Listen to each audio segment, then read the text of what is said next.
प्रिय विद्यार्थियों, जैसा कि आपको फ्रेंच चौड़ाई के लिए सूत्र के बारे में बताया गया था, यंग के विपरीत प्रयोग द्वारा फ्रेंच चौड़ाई का सूत्र ज्ञात किया था।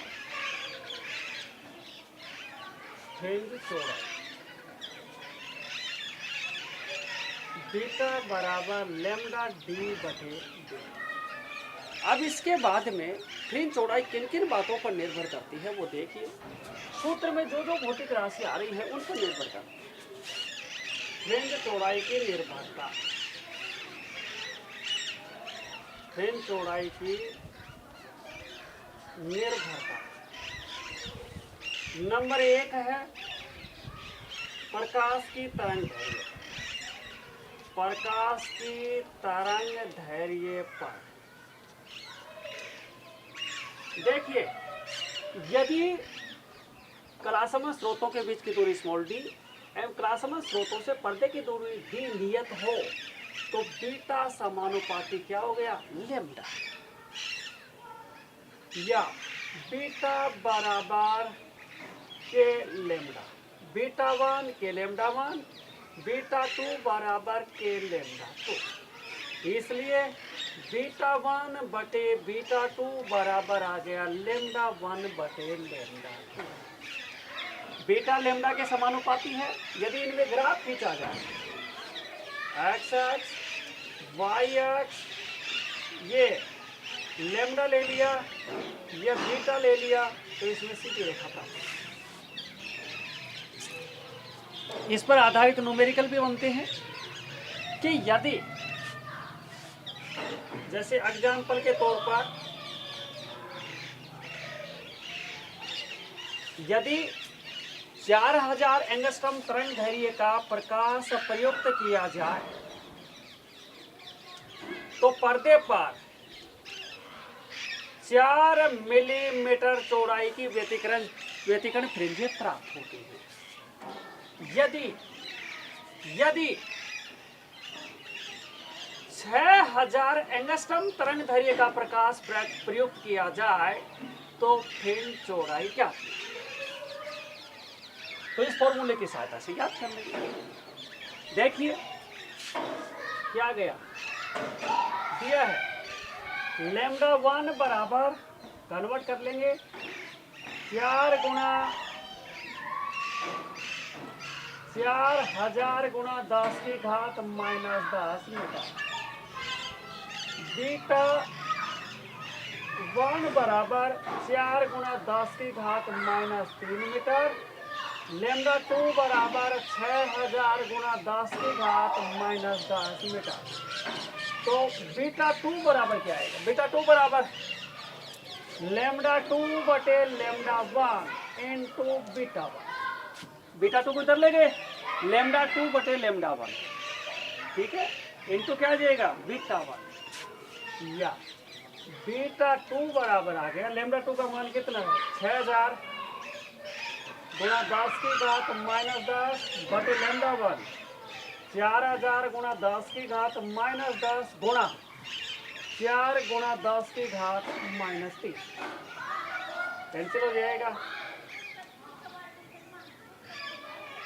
2 दूनी 4, 2 3 6, 2 दूनी 4, बीटा 2 बराबर आ गया 6 गुणा 10 की घात माइनस 3 मीटर, या बीटा 2 बराबर आ गया 6 मिलीमीटर।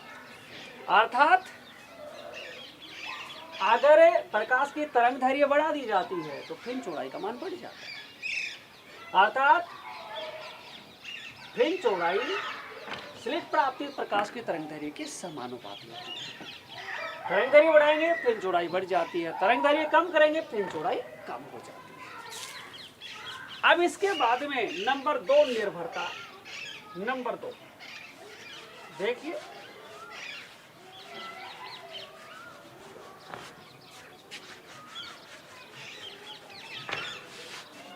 नंबर 2 इस फॉर्मूले में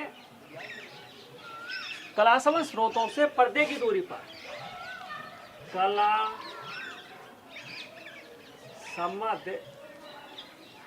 स्रोतों से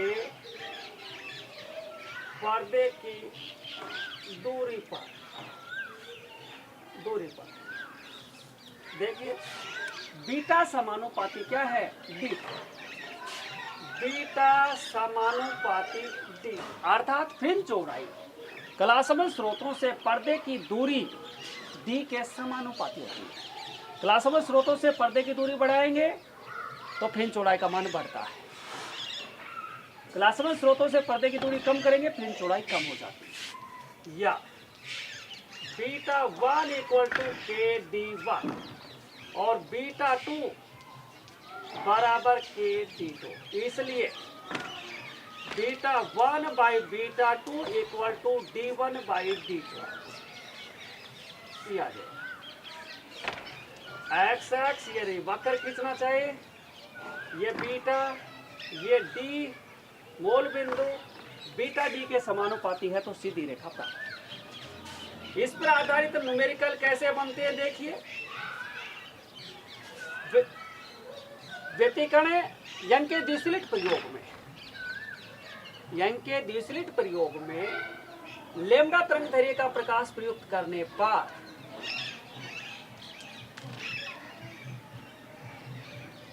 4 मिलीमीटर चौड़ाई की व्यतिकरण फ्रिंजें प्राप्त होती हैं। 4 मिलीमीटर चौड़ाई की व्यतिकरण फ्रिंजें प्राप्त होती हैं। यदि कलासमन स्रोतों से पर्दे की दूरी आधी कर दी जाए, आधी कर दी जाए मतलब d/2 कर दिया जाए तो फ्रिंज चौड़ाई ज्ञात। देखिए बीटा 1 को कन्वर्ट कर लेते हैं 4 × 10⁻³ मीटर में। इसलिए क्या क्या याद करना है, बीटा 2 बराबर आ गया d2/d1 इंटू बीटा 1।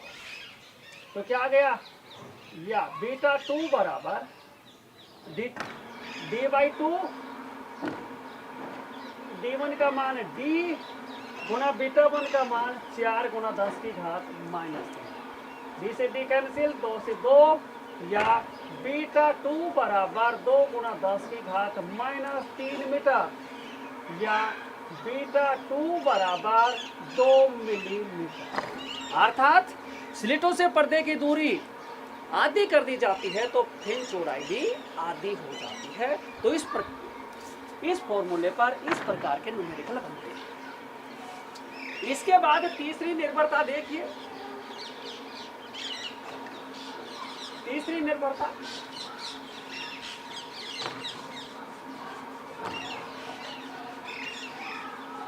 निर्भरता क्या?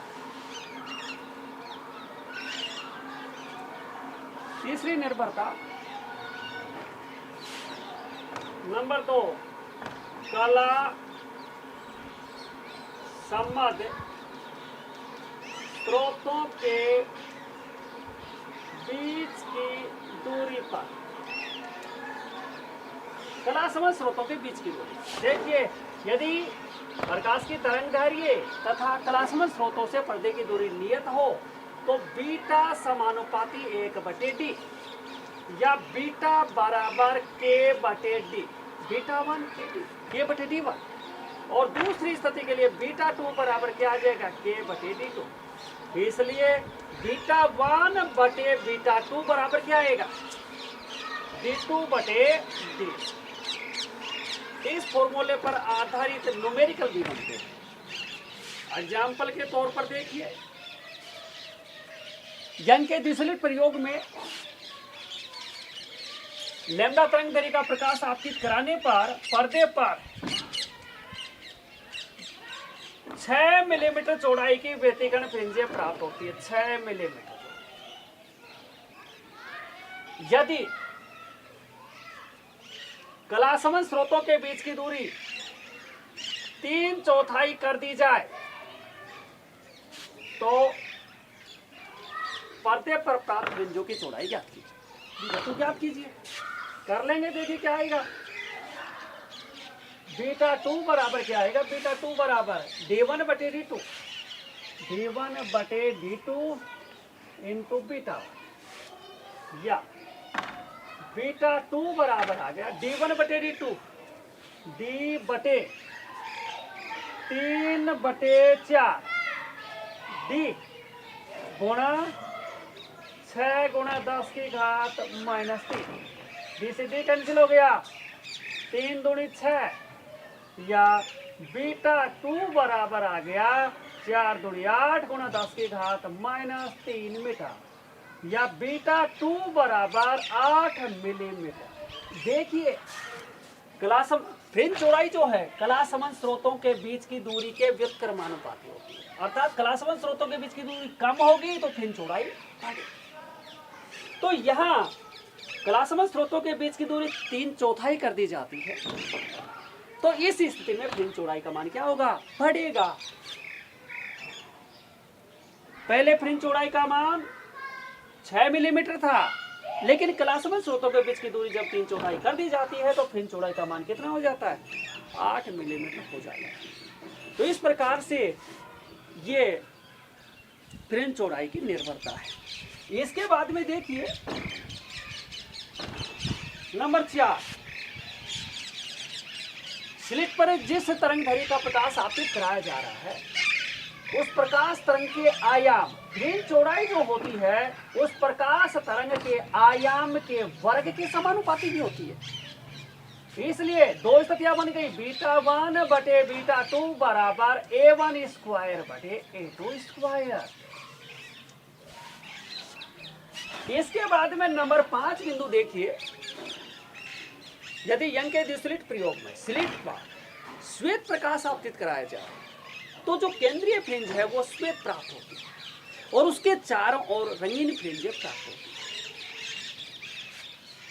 तो ये 5 बिंदु देखिए और बिंदु अगले भाग में आपको बताया जाएगा। धन्यवाद।